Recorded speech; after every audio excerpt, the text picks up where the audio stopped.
બધાના ફરમાન લેવાય પણ મારી સંતના વાદની દેવી મારી સિંધુડીના કરવા બેઠી લાભો પણ સિંધુડી ત્યાં સુધી કે દીકરીની માથે કદાચ દુઃખ પડ્યું હોય ને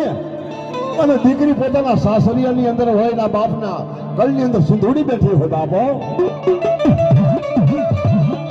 અને દીકરીની આંખમાંથી બે આંગળા પડે ને તેથી બધી સિંધુડી જવાબ કરી ઉભી રે બાપો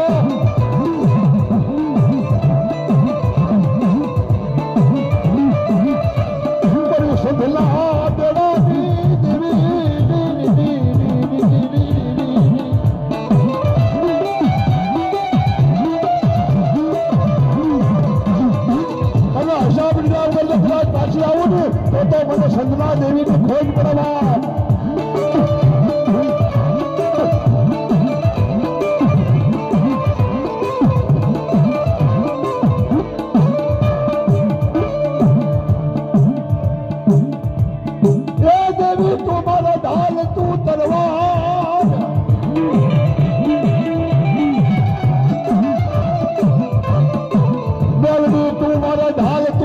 તલવાર મારા દારૂ